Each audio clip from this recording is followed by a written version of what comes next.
Another Pull the poem, string. Another Day. This was written on April 12th, 2025. In other words, if you're watching this live, that was written yesterday. Let me read this out loud. The world brims with endless possibilities. The grass isn't always greener on the other side. Time we can decide and not just have a slide. I have relatively small feet, bit a big mind. Woke up feeling the steps of Bigfoot. With big feet, whether real or not isn't the real question. Whether I go to an art show or a poetry, whether I choose to binge watch a silo or sleep on time, whether this poem are just lines or has a consistent rhyme, whether I should have used fine pins on these fresh lines. Once a decision has been made, there's no marching back in time. Just like April this year can't march back to March, only the thread of past memories and future dreams remain to be lived and tasted like tangerines in the summer rain. Only the present can we truly claim. All Awesome. right. That was a rather spontaneous set of lines written yesterday by yours truly. Wait, what is this? What are we looking at here? So I clicked on this to look at something about Bigfoot. What was that about Bigfoot? That was, I mentioned Bigfoot in there, but exactly who is talking? I heard that. Okay. Hey, Shen. Hey. Whoa. Hey. Hello, hey. Leonard. Good to see you. What's up? How's it hanging? Well, I mean, you clicked on the link because you want to learn more about Bigfoot. So, but let's take it a little on a larger scale, or I don't know if a larger scale is the right word, but point is, this is episode 225 of SG2 on Space, the only weekly space show. So somehow by the end of this, we're going to relate Bigfoot, today's topic, to space. That's your job. That's my job. I'm going to link it up with whatever crazy theories I come up with. So obviously, before I continue, I'm going to give my typical spiel about hopefully everyone watching this, like, subscribe, share, do all that fine stuff. I'm running the ticker on the bottom where it says patreon.com/SG2 on space. Obviously, thank you to our current supporters, Kyle Baker, Sam Welsh, John Graves. And, for anyone who's willing to, also Atum Ra for doing a fine job for about 2 years before, we did. Lord Ra. Oh my gosh. Yes. Live forever in memory. He's alive, just not. Yeah, he probably hates me for saying that. So yeah, he's a great guy. Watches this. All right. So without further ado, let's get on to this. I want to play a little video. Most of you guys who have any interest in Bigfoot or maybe anyways, it's the most famous footage there is, the one that everyone's seen. So let me just play it. It's silent because apparently back in the day they had no sound. I'm kidding. I don't know. There's just no sound here for this one. That I don't know. I mean, it's 16 millimeter film. But October 20th, 1967. This is a famous Patterson-Gimlin film, and it's only 10 seconds long. So this was the backstory of this is that basically on October 20th, 1967, and Leonard, you can explain this more in a little bit, but essentially they say they took this video footage of what looks like a ape primate just walking in the woods in the Pacific Northwest. So let me just play this and you can decide. Yeah. And so look, this guy's looking back. He looks back. So that's all very iconic. The story about this is that I'm just looping this through. That's good. That this particular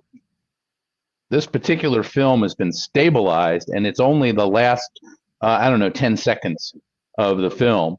What that means, stabilized, means that somebody has gone through frame by frame and aligned it to take out the shaking of the film. I mean, there's obviously this artifact around the figure that's changing. So this is not really anything near what the original looks like. The original is quite shaky and probably a little less Um, refined. I've looked at the entire segment that was published, and at the beginning of the film, there's just like a scenic tour of the forest on horseback with these two dudes. It's not like these two, like they say they were not there just to, you know. Oh no, on the contrary, they were there looking for Bigfoot. This was a Bigfoot thing, but let's talk about Bigfoot. Let's talk about Bigfoot. So before that term was coined, Bigfoot, the idea of these large, hairy, I don't know, human-like. It's been like around for a while, right? I mean, it's not like a new theory having big giant, you know, primates hiding somewhere in the trees in the forest. Yes. So the Native American tribes across North America, and I think most people know this. They say it's called Sasquatch, right? One of the native tribes has a term that sounds like Sasquatch.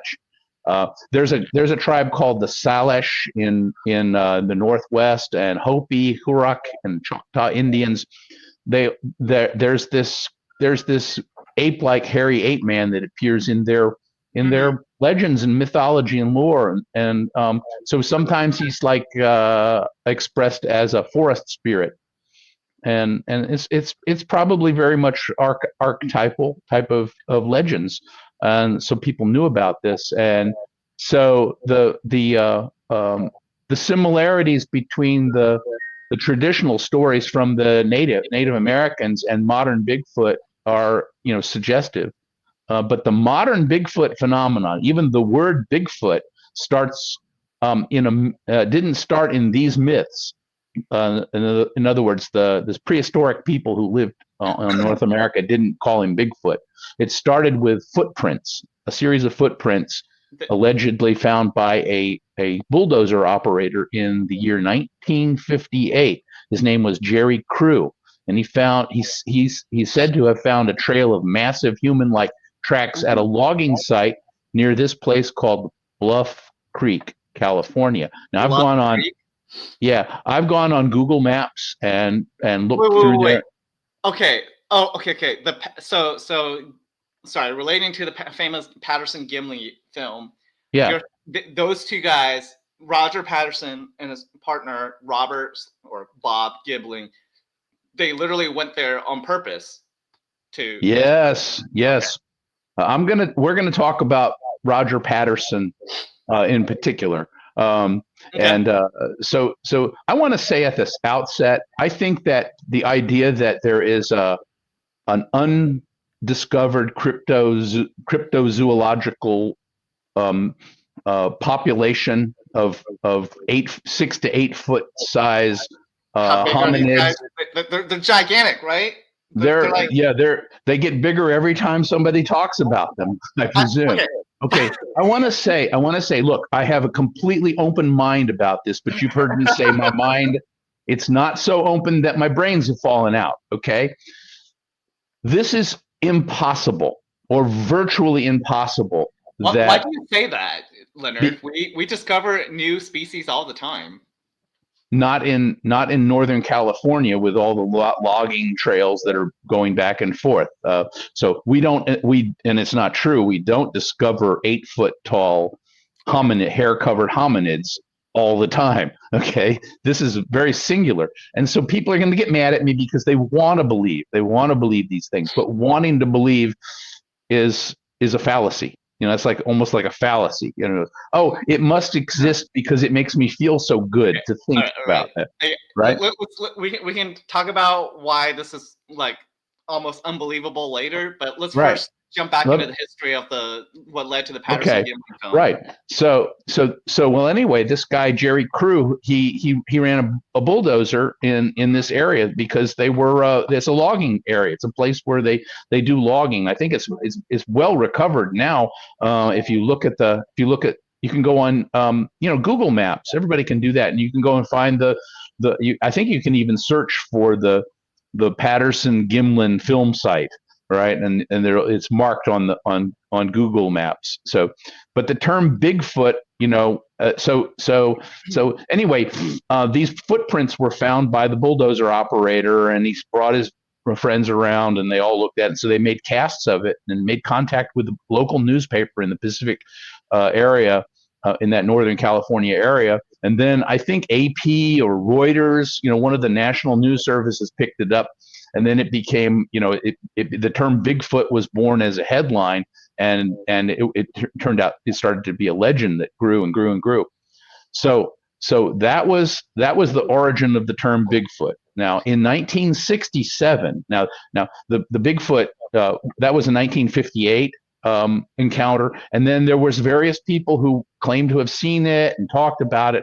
And there was this guy Roger Patterson, he was sort of an adventurer. He was an aspiring storyteller. He wanted to write books and do films and that kind of thing.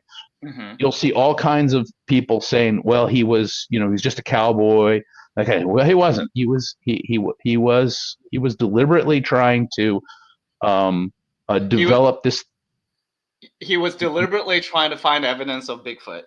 That's right. He was fascinated with it. He wrote a book about it. He was a good artist. He was a self-taught artist, and in his book, I didn't buy his book. It's about $11, but I did download the the preview on Kindle, and so you can see some of his drawings, hand-drawn pencil drawings of Bigfoot. This is Patterson, right?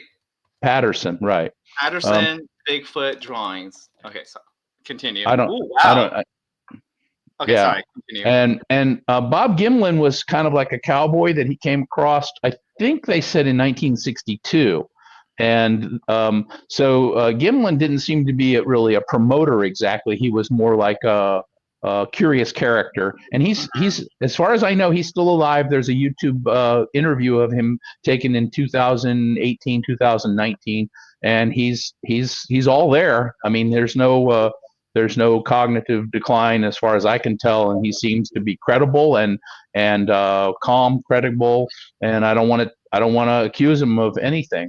So Gimlin, you're saying, was not he wasn't really as into Bigfoot as Patterson was. I don't think so. I think he was like he's a character that was attached. They hung out together. Bob Gimlin is a cowboy and was kind of like he acted as a guide. They were both involved with horses and that kind of thing. So in '67, they decided to go over there. Yeah, so that this film strip that we just showed, it's under a minute long. It emerged again from this same area, Bluff Creek, and it was shot by it was said to have been shot by Roger Patterson, and Bob Gimlin was along. It appeared to show a large muscular figure, female, heavy and covered in hair, striding calmly across the creek bed. And then it turns briefly to look at the camera. And then so this kind of this evidence that came out, I think these are Patterson's pictures. I don't know who this artist is, but you can buy this for $17 apparently. But I just like it because it's kind of interesting. Yeah. This is like so the thing is it seems like Patterson had already prefigured what he was going to film, right? And that could be because he was talking to people who claimed to have seen, on the positive side, he was talking to people in 62, 67 through 66 approximately, about what the figure looked like. But the 67 film, when it came out, it didn't just spark some curiosity, it kind of sparked a belief in this phenomenon, and so something changed about the whole narrative. And I was, let's see, in '69 I was 11, okay, and I vaguely became aware of it, and I think for a while people kind of believed it all, kind of thought, yeah, there's something there, but then I mean it's just the fact that the creature acted very human-like in a way, like just looking back. Yes. Just like ambling along.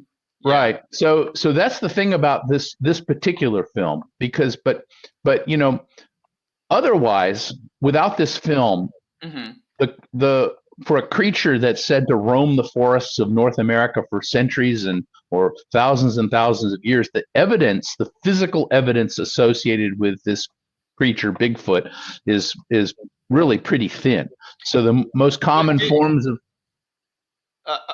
Sorry, I mean, didn't we start out saying like for the Native Americans here, like local tribes, they've had stories of these giant primates for well, thousands I of mean, years.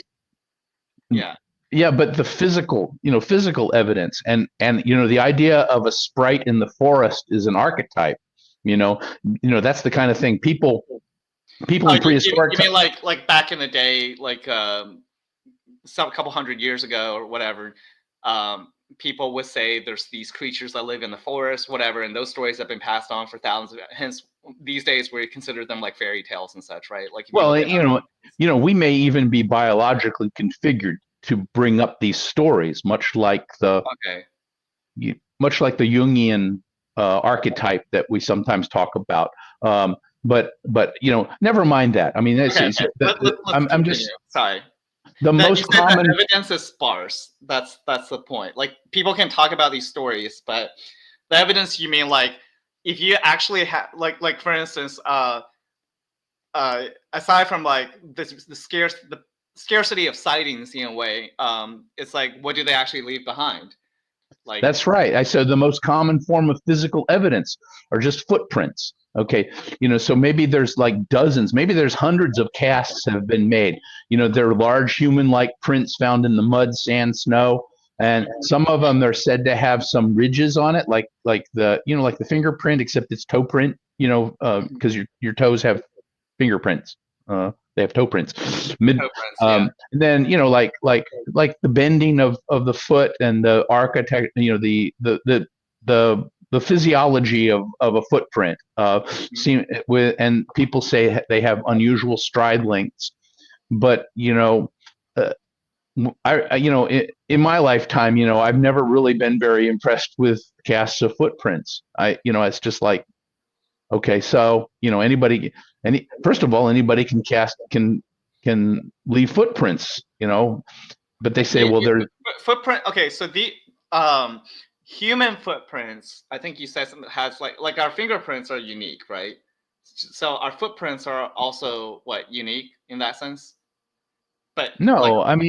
I mean, okay, I I guess my mean, point is like I could imagine if we call this like somebody could just make a bunch of they can make the cast of a feet if you're talking about like yeah, possible hoaxes and just I don't know, put them on the ground in these, that you know, that's right. trails. That's why for me personally, it never did anything for me.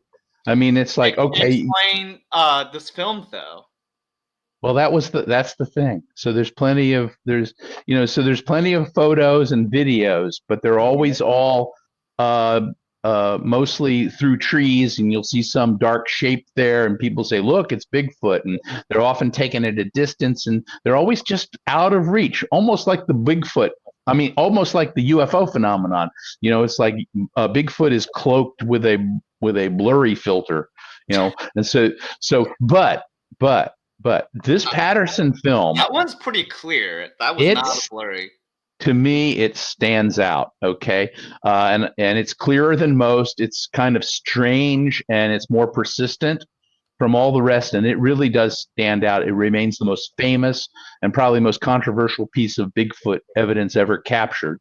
And so, I'm going to talk. I wanted to talk a little bit more about that, but I also wanted to say that there are biological traces like hair and poop and different kinds of alleged tissue samples, but there's no dispositive DNA testing or anything like that. And Why frankly, is there no like DNA testing? I mean, can like for most creatures we can do that, no? I mean, well, yeah, yeah. So the forest is full of here. stuff like that, and there has, if an unknown hominid if the DNA from an unknown hominid was discovered, it would be a phenomenal discovery. I mean, It, and you only need a little bit of hair or like poop or whatever to be able to do that, no? Oh, yes, that's right. I mean, Okay. these days, DNA testing, they should be able to come up with that. So, but So you, nothing anomalous. It's just the forest, and okay. there's poop in the forest. So you're Okay, saying nobody has found Bigfoot poop? people have found poop, and they said, "Look, this is Bigfoot poop," but nobody has done any kind of nothing anomalous has been found. Okay, okay. So Okay, they say okay, this is Bigfoot poop, and then they go DNA test it, but then it's like not really anything Nothing evidence there. emerges. That's Not right. like Yeah. okay, whatever. I mean, what do they find? I mean, like Well, I don't know, Shen. Probably you rarely ever go out into the forest, mainly because you've been given your parents and your relatives told you shouldn't go out into the forest because it's dangerous. There's a Bigfoot out there. Okay, who could so that's could be the origin of the Bigfoot stories among the okay, Native Americans. So, but if you go out in the forest like I have done, you will find things on the ground, right? Some of it right? looks like poo. Okay. Okay, and Right. the point is, okay. So let me not harp on this too much. Whatever evidence, like poop or whatnot, that people say is there, when they do DNA tests, they don't find anything That indicating a new species. to my knowledge, nothing has ever emerged, and I mean it would be big news, Right, right? right. It would. So, of course, I mean, otherwise we wouldn't be having these kinds of discussions about the validity of, what Bigfoot is. That's right. So, So but going back to this particular film, I mean, you're saying this is just somebody like, they hired somebody to like walk around dressed in a suit. I, Like, I don't I don't know. Okay, I don't know. I don't know how to do this. I wouldn't know how to do this film. I find it very compelling for the reason that I've looked at the images very close up that yeah, people have dissected. It's been dissected up and down, and indeed, it looks like uh, a better if it's an ape suit it's a better ape suit than anything that Hollywood produced, in at my the time, opinion, at yeah, the time. And I'm thinking, okay, 1967, they were filming Planet of the Apes in Hollywood. They were filming 2001, and then on television there were, usually the apes on television were just comic characters, and now it is true that Patterson was a very bright guy, very industrious. He self-taught artist, and he was also making films. Contrary okay, to what you'll see, there's evidence that in the spring of that same year, he had been developing some film concepts to either document or a docu-dramatization of Bigfoot encounters, and he was learning how to direct. It seems like some of the drawings that he had have a kind of storyboard look to them. So this is the direction I'm going. But the most remarkable thing about it is that image. I'm going to try to let me try. Can I try to of course you can um, try to do your sharing. let me try to do my screen sharing. So allow me. I think we're getting the hang of this these days.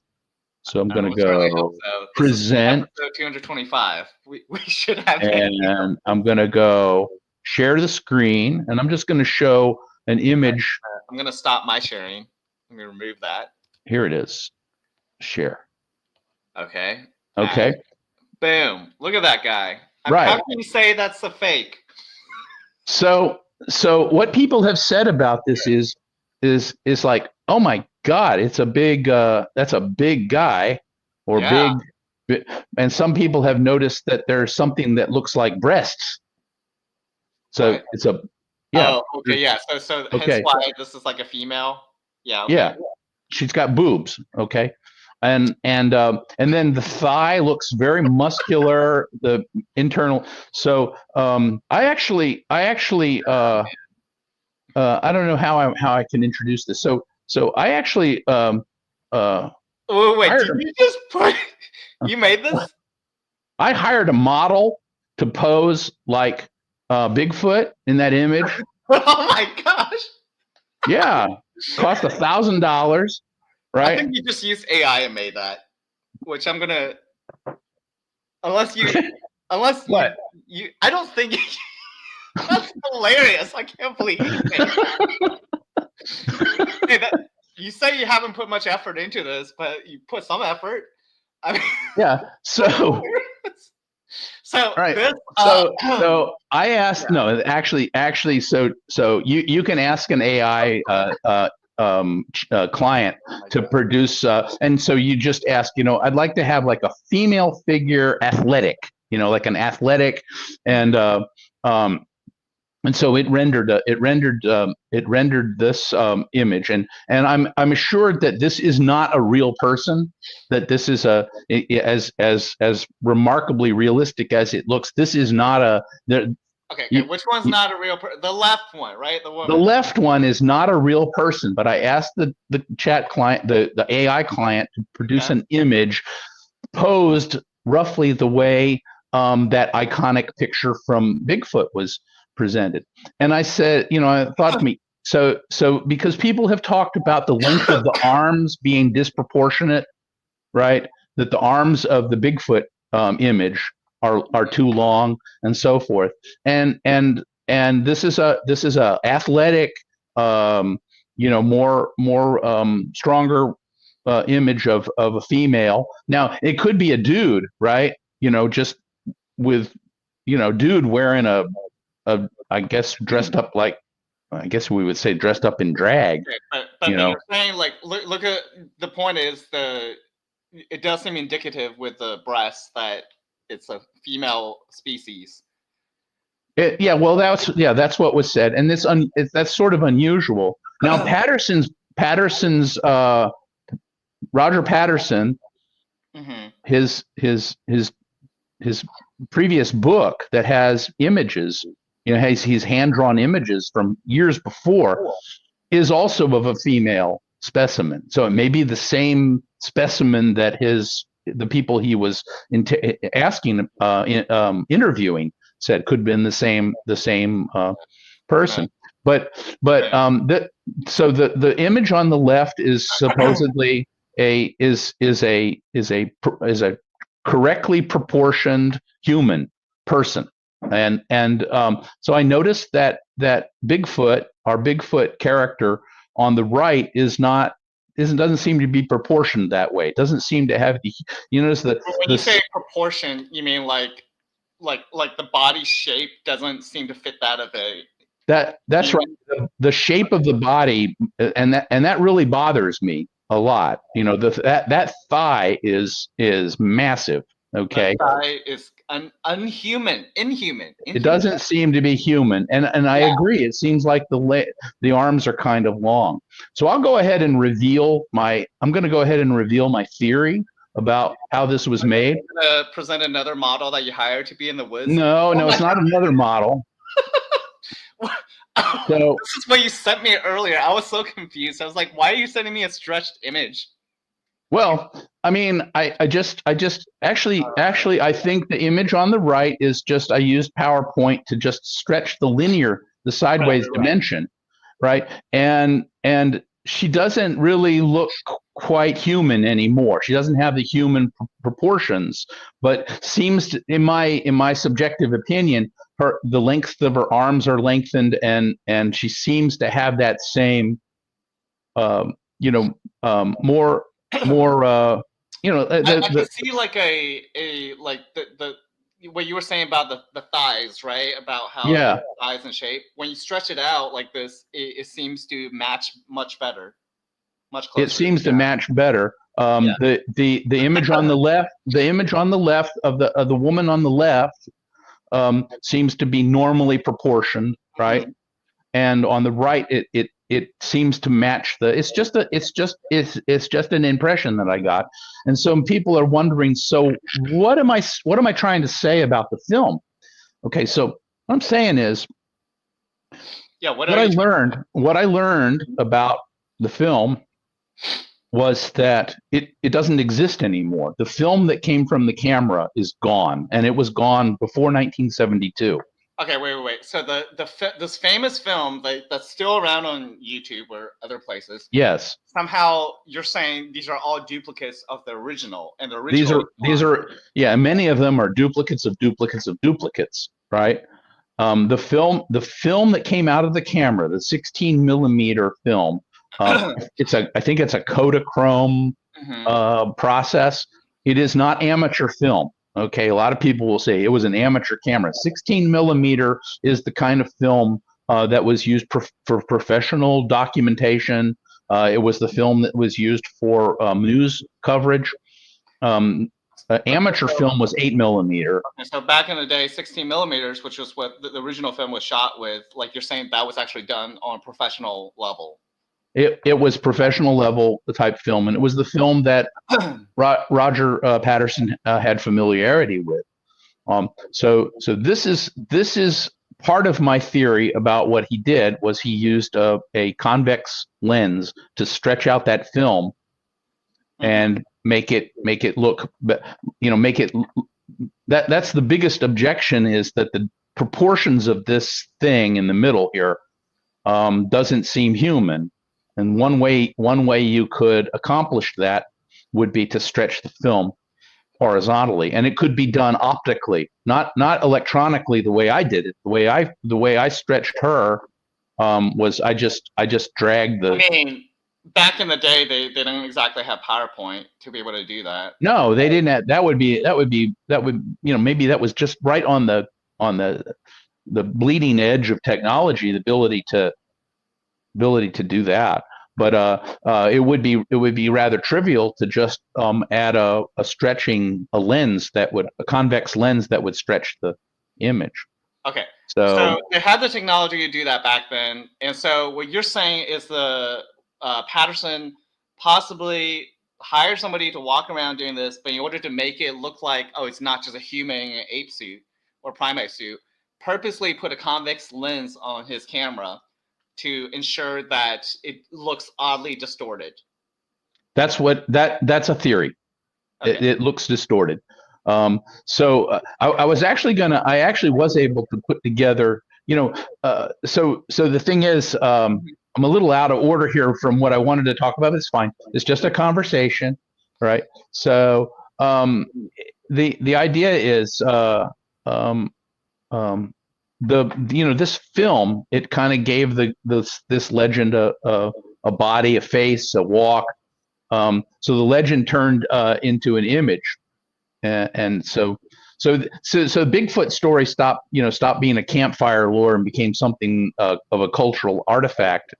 So anyway, that was what I was trying to come across. But Patterson, who were these guys? So Patterson was a self-taught illustrator. He was also known as a tinkerer.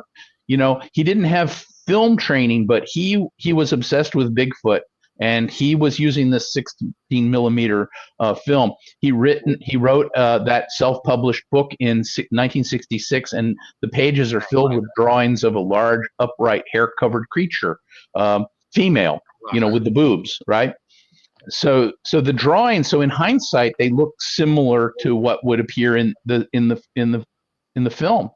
So I wouldn't say he was exactly a scientist. He was more like a promoter, enthusiastic, imaginative, and he was possibly willing to cross the line between documenting a legend and creating one. The character Bob Gimlin, who was with him, Roger Patterson, right? Yeah. Roger Patterson. Is this his book? Let me see if I can find it. He's probably in Wikipedia. Hold on. Let me add this. This is his book? Or is this yeah. Book? Does it say? It says it's by Roger Patterson, Christopher Murphy. Description. What year is that book? That doesn't look like the book. That looks like a later book. Okay, that might be a later book. I mean, that's a book. Okay, you're saying he wrote a book before he did this film? He wrote a book in 1966. I downloaded it I downloaded the preview. I think he must have written this book after he made this film. He did. He wrote 2 other books and also made a few other films. So But he died in 72. He unfortunately he was only 38. He had He did not cancer die from and Bigfoot. he did not die from Bigfoot. So he had a plan for this, right? And he did. Okay, the name of the book was "Do Abominable Snowmen." Abominable Abominable Snowmen. snowman exists. Yeah.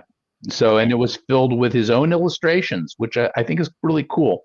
It was sketches of upright fur-covered creatures striding through the wilderness. So, and they resemble the figure that he quote found. Well, he's talking about abominable. Yeah, abominable. Why can't I say abominable snowman? I have trouble with that word too. Abominable. Okay. Abominable. I can't believe it. It looks so goofy. Oh, sorry. This book. Like what? Okay, he published it himself. All right, so give him a break. No. I might get this for all you know. Oh wait, no, I won't. This is $448. Oh no, don't get that one. Get the Kindle version. Oh wait. Okay, this one's not bad. Roger Patterson, hardcover, $32.79. Okay, so hey, that one's pretty good. Except this guy looks like, pretty like this is a bunch of dogs attacking. This. Yeah. Wow. Okay. So I mean, hairy ape creatures are not just native to North America. I mean, like the Himalayan yetis and all that, right? Like that's like same archetype. Yeah. Same archetype, same script, same thing. Counterpart of the Himalayan yeti or abominable snowman. Yes, there does exist an American abominable snowman. He is not a myth or a hoax. Okay, I'm reading the description here. Because it says so in that book. Come with me as we seek out the facts about this 20th century mystery. Come with me as we travel a rugged road into the unknown, a road that would take us from the campfires of Indians and mountain men to the pages of a modern newspaper, a road so charged with excitement and steeped in mystery that you will never forget one exciting mile of the journey. I think that's Roger Patterson talking to us. It is. I mean, I'm excited just reading that. Yeah, that was his thing. So I was gonna read I was able to sort of composite the encounter at Bluff Creek between the two. Mm-hmm. So what happened? It was I don't have the date exactly. I think October 20th, 1967. And Patterson and Gimlin were on horseback. They had driven into this region using the logging roads. And actually, you can see a lot of those logging roads today if you zoom in on YouTube on Google Maps. So this. Do you know the particular place he filmed this? They filmed this. Well, I know I know it's called Bluff Creek in Northern California, and I think you can search Google Maps for Patterson-Gimlin film site or something. Like that, and so so while you're looking for that, I'll just say, so the area was known for strange tracks and sightings, and in fact they were investigating some tracks. They said that when they came to the place where the tracks had been said to have been identified, that there were all kinds of human tracks had gone all over it. People had messed it up, and it also had rained. So they didn't have very good luck at that point. But then they started out, on this trek, and I think Roger was filming the scenery, and they were having a good time. Otherwise, just a nice. They were cowboys. They sounds like a nice little place to go. Yeah. Now the one thing about it is, I think that those valleys, the terrain is very rugged, and so there's plenty of trees, and then so climbing those mountains, not mountains, but the ridges up and down, that's consistent with a human character with thick athletic thighs, like our image there. So you would expect that. But Roger had a 16 millimeter Bell and Howell film camera, and they had camping gear and provisions for several days. They had 3 horses. Patterson and Gimlin had their own horse, and they also brought a pack horse that had all their stuff on it. And so what happened was the 2 men were riding along this creek, Bluff Creek, and they were following along the east side of it. And according to the account, just after 1 p.m., they came around a bend. Right? Oh my gosh!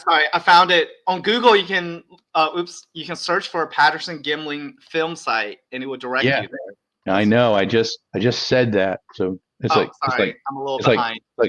It's a miracle. Right, you're very prescient. Yeah. Oh my God. Yeah. So the terrain has changed over the years because the trees have grown and fallen and logged out, and then there's rain and flooding and that kind of stuff going on. They were riding along that creek bed, and so what I learned was that the horses noticed it first, which is typical, right? And Patterson's horse reared up, and I think that they both he and Gimlin spotted this. This is according to their account.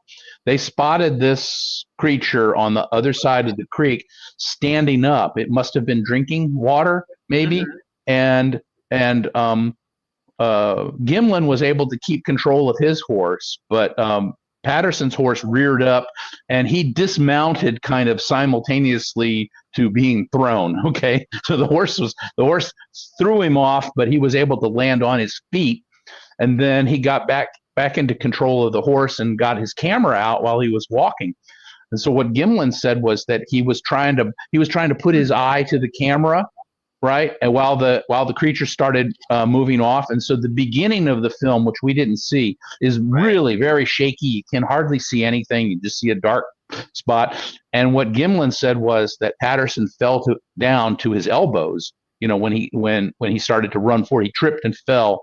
And he was on his elbows, and so he's trying to get back up, and at a certain point he was able to get to a place where he could see the creature. He either kneeled down, so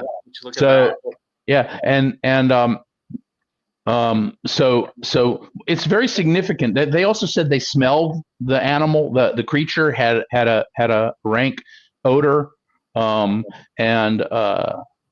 Patterson struggled. He got control and scrambled and was able to run forward.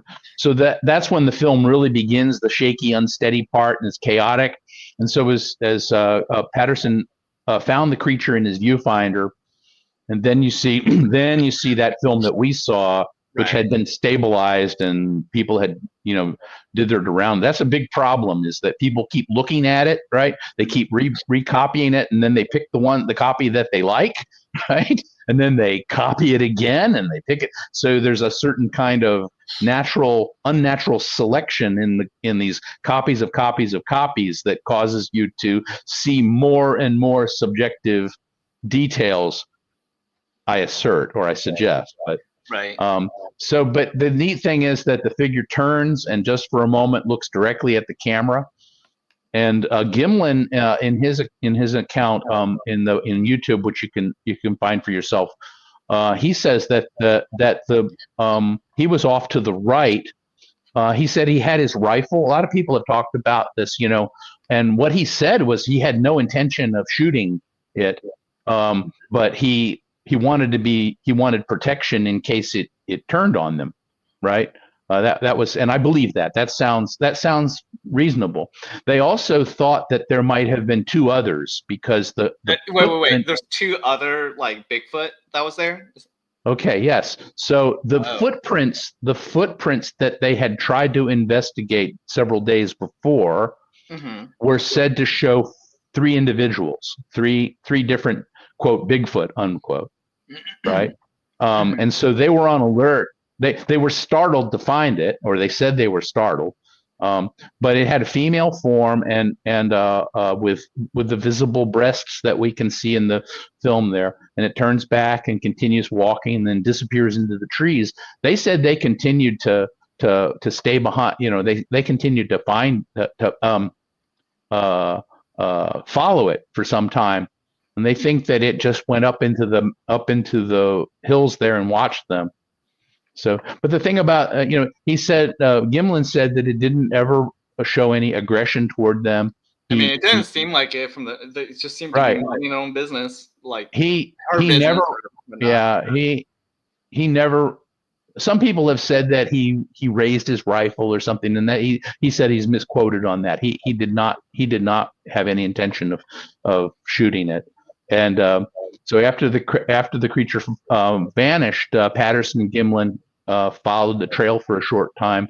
They did see footprints, and they did photograph the footprints, and they actually I think what happened was Patterson, that was the end of his role, or he said that was the end of the roll of film, and so he didn't have any more. They had to go back to their camp, and he got another roll, and then they returned and shot footage of the footprints where they were. They also made some plaster casts. These footprints, like, okay, and that's all they discovered that were remaining. Like, there was nothing else. That's right. Yes. So at the time, it actually did kind of become a sensation. So after they got back, and he knew that he had something, or he thought he had something, and it didn't ever become a private mystery. It became a public spectacle when the newspaper got a hold of it, and then the National News Service got a hold of it. But okay, think about this. You're a promoter, and you have filmed the most important. This is probably one of the most important discoveries in the entire 20th century, or most important discovery of the millennium, right? What? Discover, like, there's an unknown primate species? Yeah. Yeah. That would be so. But the actual film strip that ran through the camera is gone. It disappeared before he died, and only copies remain. So that's strange, isn't it? Yeah. Like, if you have something so pivotally important, how does original just disappear? Well, my thought is that it's a hoax, right? And I feel bad saying that, because I watched Gimlin talking about it, and Gimlin seems to be credible to me. The film itself looks very compelling. Right.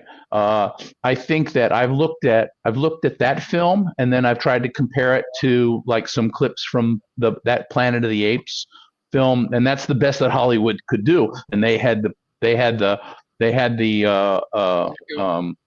advantage of post production and a lot of money to spend on it.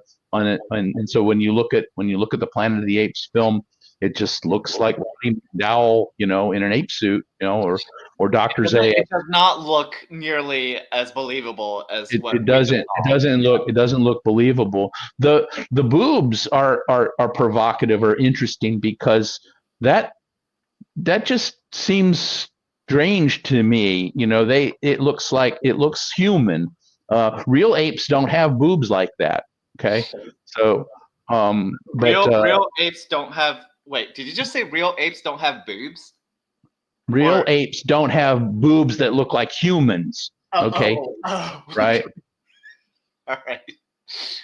Interesting. And I think that Patterson had some preconceived idea about what this thing could look like, and he found what he could look like, what he was looking for.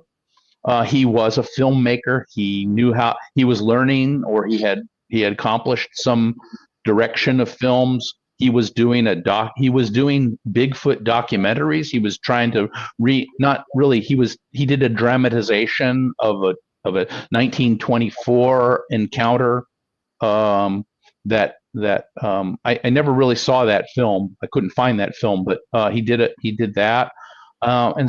And he also approached Hollywood. It is said that he approached, to do like a Bigfoot cowboy movie or Bigfoot cowboy docudrama. What ended up happening there?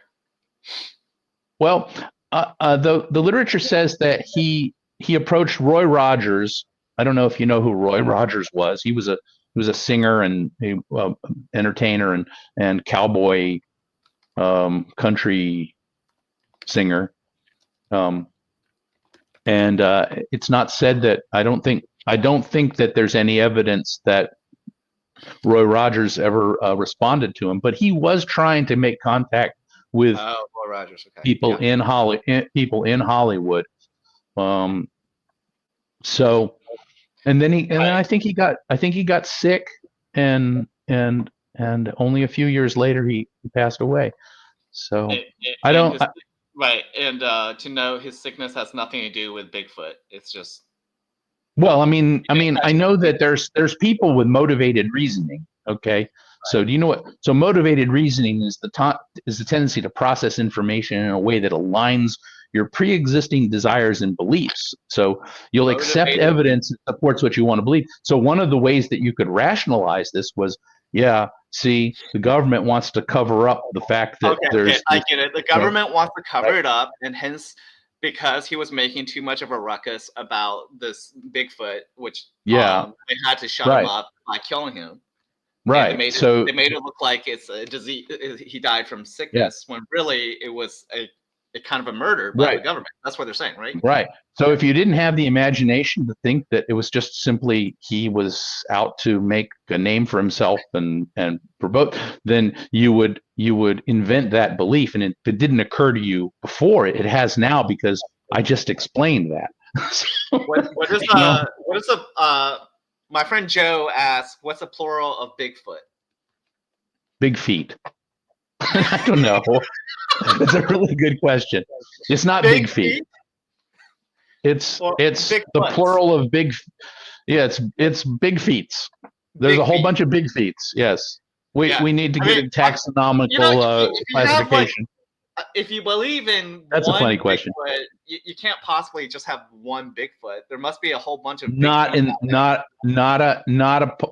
chance. It's one of the reasons why the whole idea is ludicrous. Okay. I mean, you would need.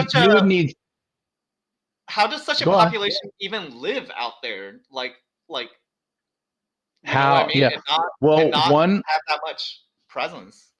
One answer to that question. Yeah, one answer to that question is it doesn't. It doesn't exist, right? And you would need to have, in order to have a healthy population, you'd need to have 400 or 500. To avoid inbreeding. Species, in order to be able to propagate to the next generation, you need to have a healthy population of at least a couple hundred of them.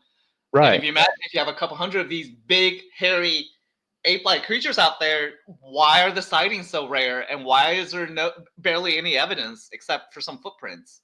Right. So my conclusion about this is that I think that Roger Patterson was a talented artist and a little bit unscrupulous for trying to promote a hoax, and I'm sorry, people want to believe, but you want to believe because of motivated reasoning, wishful thinking, confirmation bias. You just pick out the things that look right and overlook motivated reasoning, confirmation bias, and what's the last thing you said? Wishful thinking, belief bias. All right. Cognitive. You have cognitive dissonance, right? So you want to reduce the cognitive dissonance. So you with your hold contradictory beliefs or encountering conflicting evidence causes discomfort. So people will go, well, obviously the government's covering it up, because the government is all powerful. They know everything. Why does the government want to, in this situation, even put a bunch of primate apes out there? I don't know. Let me think. Let me think. They are the main contact with the aliens. Yeah, that's it. It's the aliens, and hence we have our link to space. I have a crazy theory, and I'm just gonna say it out loud right now because I gotta link it up to space somehow. Okay, these are shape-shifting aliens. Yeah. So There's actually a Bigfoot and UFO conference if anybody's interested.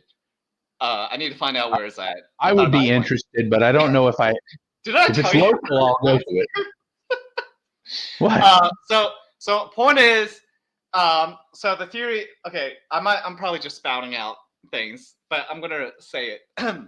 So these aliens come here, right, in their spaceships, and their natural forms, are possibly that of, these giant ape creature things, but they, in order, like, that's a very obvious form, like they can't just walk around outside or so I know where you're going with this.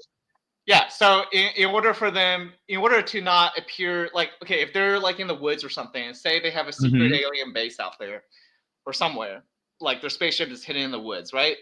They don't want to be too obvious, so they just pretend to be these ape creatures.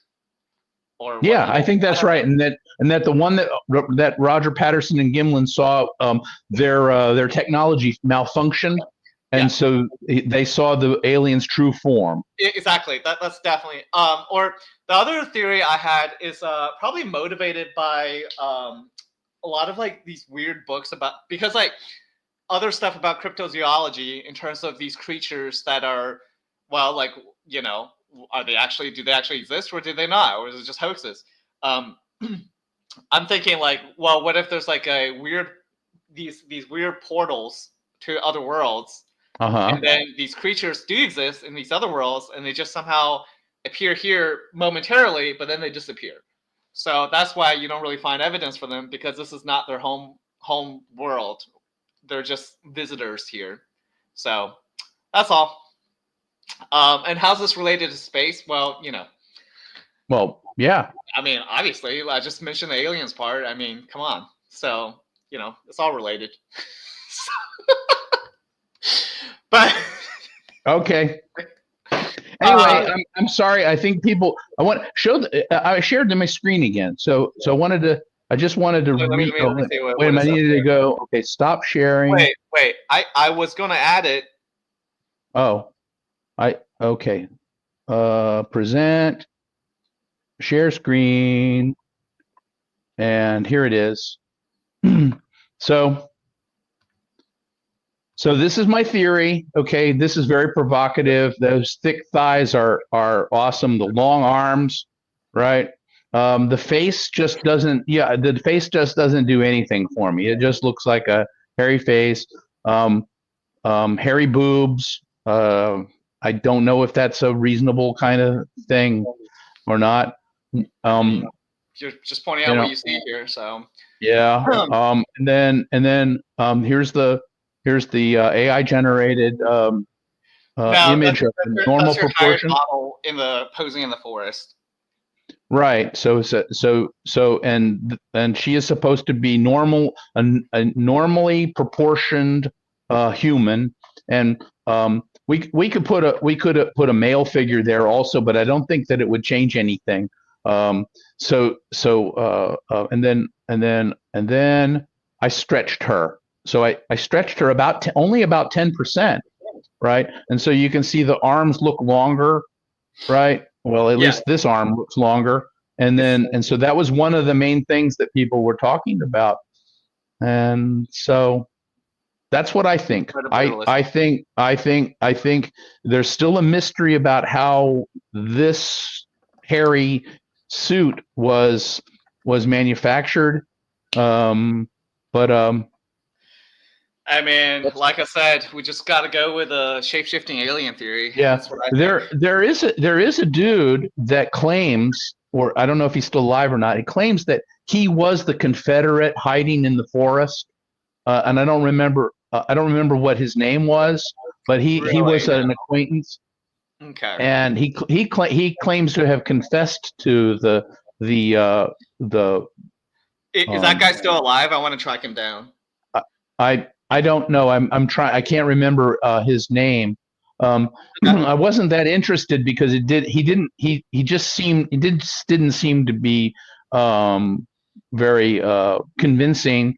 to me. They showed him walking, and the walking didn't look like he was trying to mimic or reproduce what I see. It the wasn't figure. natural. Yeah, that makes sense. It didn't. All right. It didn't look like. It didn't look right. So I really didn't. I didn't really put that in my main presentation here because I actually kind of didn't believe him. I believe Gimlin. I mean, Gimlin was believable. I still don't think that. I still don't think Bigfoot exists. I think it's impossible. As I say, and I think Patterson took the film and he got the equipment that he needed to print it himself. He printed it through a lens that would stretch it out by about 10% because he knew that he could make it look bigger that way. And I think that's part of the explanation. I guess this is a hairy suit, right? I guess it's a suit all covered with hair.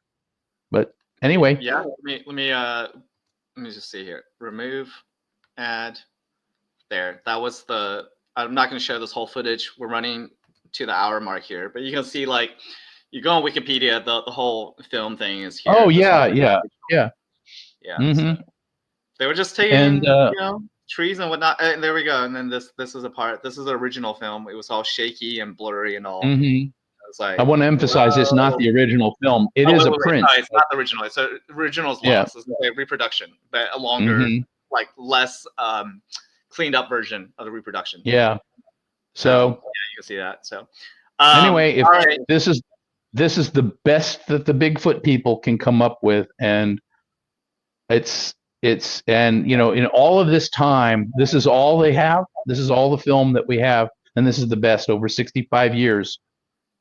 So over 60 years. You know what? If I ever get serious about this, I will go out there and investigate myself.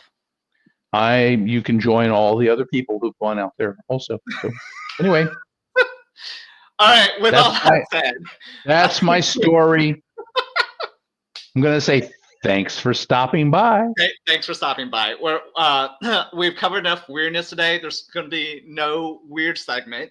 We will get back to that kind of interlude for our next episode. I think it was weird enough, don't you think?